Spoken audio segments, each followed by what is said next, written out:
Well, welcome to Retirement Coffee Talk. We are super excited today because we have our recently elected mayor, Ben Marciano, and he's here to discuss a lot of things about the city of Ocala and some initiatives and why the 1% tax and half penny sales tax is incredibly important for our community moving forward. So thanks for joining us today. Yeah, it's a pleasure to be here. At some point, I won't be a new mayor. I think I've been in office 9 months now. So I wonder when the line is that I passed that I'm not the new mayor. But anyway. Yeah, until you have 12 months on your belt. Okay, got it. That's right. my benchmark. All right.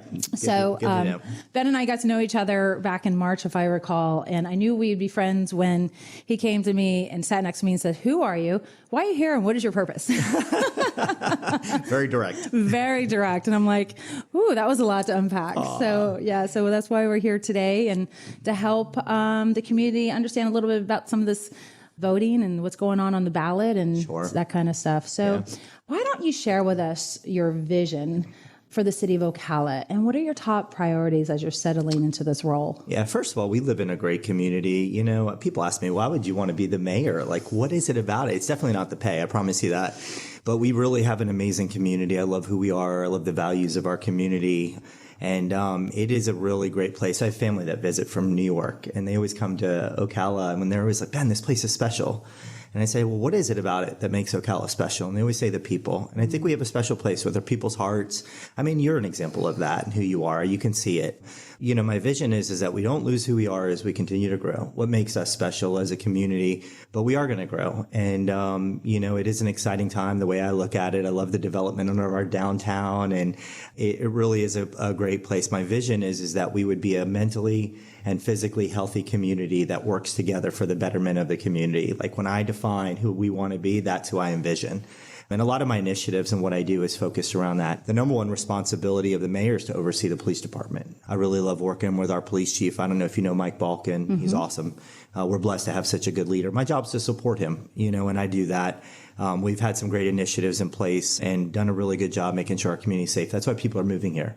When you talk to people, they say, well, first of all, we're still an affordable place to move, but they want to feel safe. And they might be leaving places they don't feel safe, and we are a safe community. So, but also my initiatives are heavily focused around improving people's physical health and mental health. You probably see articles come out ranking Ocala one of the most unhealthy cities in the state of Florida.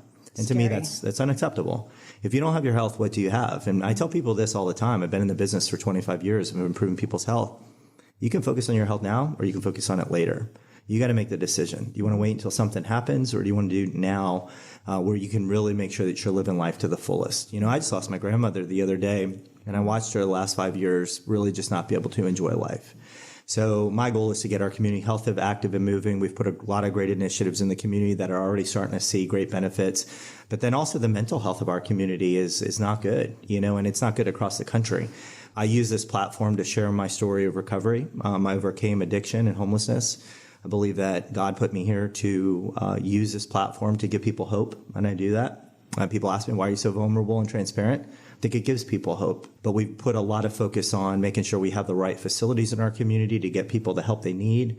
We're putting good communication plans together to educate people how they can find the help, and we can see it's already making a big difference. Wow. So fantastic. Well, I'm sorry to hear about your family. Well, I appreciate it. Yeah, it was tough, but you know, it is life, right? It is life. Yep, and we talk about it here on our show a lot and with a lot of our clients, but that was a lot. So for our listeners that really did not know who you are, that says a lot. You know, I've learned that you have the heart to serve, and your team around you is just, you know, they're all for it and what you do. And we're happy that you've stepped into this role. We need somebody that really cares. I mean, I think everybody cares, but you just have this heart. So I can appreciate that. And, you know, I think the listeners have heard a lot about, you know, this election and what's going to be on the ballot.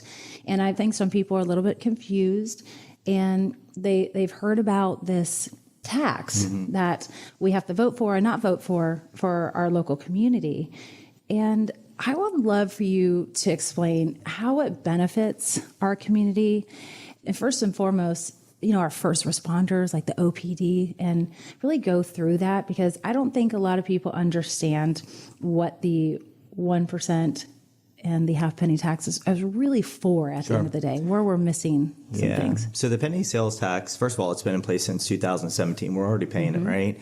But it does go support your public safety and your infrastructure for the community, which to me, if you don't have that, you don't have a community. You have to have public safety. And we talked about how important our police department is. I also work a lot with the fire department. But for us specifically, it's been a lot of our equipment, our vehicles, our radios, stuff to keep our guys safe, training facilities. And without that, we wouldn't have a police department. And, so it's extremely important. As far as the fire department goes, several of the fire stations have been built with that.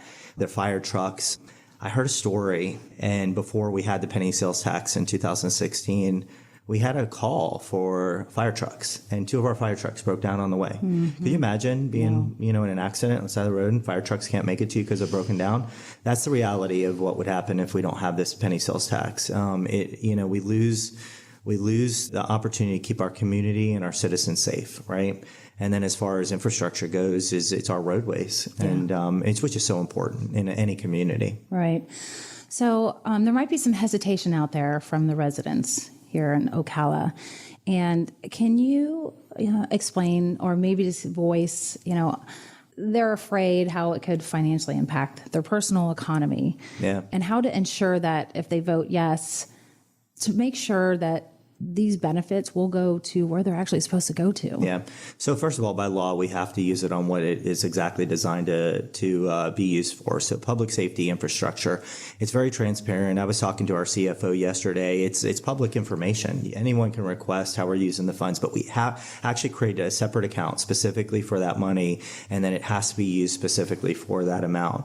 The way I look at it is, I know your investments. So when we look at this penny sales tax, is that everybody that comes into our community pays it. So right now, 30 to 40% of people that come into our community are visitors that are passing through Ocala, that might be going to WEC or visiting Silver Springs or other areas in our community, and they're going to pick up a share of that, okay? If that's eliminated, it still has to be a tax. We're just going to have to put it on our property taxes, which we're then going to pick up that 30 or 40%. So when we talk about using your money wisely, this is a really wise thing to do, to also have the people that are visiting our community pick up a share to be able to support our community. Yeah. So did you guys hear that? Literally, it is helping us so that hopefully our property taxes don't go up, but other people who are visiting our territory are also joining in on building our community. So it is very important, and I see that. And man, you really conveyed that perfectly. I appreciate that. I want to talk about some examples of how the funds will benefit the community through infrastructure and development, and really to reassure, what can the residents expect when it comes to development and improvement, and what are they going to see? Yeah. So, one of the things that if you go downtown, we are starting to really build up our downtown. I love visiting downtown. I'm down there at City Hall, but we're starting to have major parking issues. So we're building a parking garage. I was talking to Pete about that the other day. Pete is our city manager, and that's going to start construction. But we have had some significant road projects over the last couple of years. We'll continue to do that. I tell people, so I own a business, and every year I put money in reserves to put back into my business to keep it up to standard. So updates in the facility. If I were to not put money back into the club, eventually it would shut down. It's the same thing on your infrastructure in your community, is that if you're not putting this money back into your roadways, you have no roadways. How are you traveling, right? So we have a plan of how we're going to constantly update our roadways. The sidewalks is a big thing that we're going to continue to do in different areas to keep people active and healthy. And then the Southwest 44th extension. I'm really excited about that project. Yeah, that's going to be a major roadway that's going to alleviate a lot of traffic congestion in our community. And I was talking to our staff, and we're looking to hopefully have that on where that will be open in the first quarter of next year. And that's going to be tremendous for the relief of some of the congestion we're experiencing today. Yeah, that's amazing. Roads, OPD, we're going to have Michelle Stone in here talking about all these. We have so much going on with those 1% sales tax and the half penny tax. So it's lots of information people need to know before they run to the ballots and say no. And as we wrap it up, Mr. Mayor, can you really give one takeaway, one message that could resonate and help people remember why this is so important for the future of our community? Yeah. Well, and one of the messages and one of the things that I've tried to do as a mayor is you see a lot of divisiveness today in our country, right? I think we can be different as a community. We can disagree on things, but at the end of the day, we are a community. And I think we got to look at how we can come together and support one another. And this is about not only supporting one another, but making our community who it needs to be. When you think about public safety, infrastructure, and our kids, where else would you want to invest your money? So I would ask for our citizens to really understand that. I know that people have maybe been frustrated. I've heard some of the things with growth and other aspects, but this money is used in the way that it does to support the things that we need in our community to be who we need to be, the fabric of the community. So, and I tell my prayer is that we work together and we come together in a community for the good of our community. And let's be an example for the country how we do that. Yes. Well said. Well said. I sent you a text this morning. Yes. Did you listen to the song? I did. Yeah. He probably thinks I'm in a nut job. Every once in a while, we send texts to staff and friends and locals just to brighten up their amazing day. And it always has something to do with Christ or something like that. I love it. I love that. And I think, one of the things that I try to do is that too. Think of somebody throughout the day that I can send a message to and build them up. Whenever you're down, and it's easy, we have so much going on. The fastest way I've found to change my mood is find someone to serve. Oh my gosh. Find so someone true. to serve. Add value to them. Add value to other people. And it's truly a gift to you. It is. Yep. Well, thank you so much for being here and sharing your initiative. I think people just really need to hear that. And I'm excited to have you back on maybe in a few months, 6 months, let's hear what's going on, what's new. I know we have some plans in the future, and we just really appreciate you taking the time because you have a lot of things you're dealing with right now. Yeah, I'm busy. They're getting their money's worth out of me as the mayor. That's for sure. No, it's good. But I appreciate you. Thank you for all that you're doing. You're welcome. Thank you. Thanks for listening to the Retirement Coffee Talk podcast. If you have questions or would like to begin the process of building a tailored retirement plan, call Zinnia Wealth at 833-368-3680 or find us online at zinniawealth.com.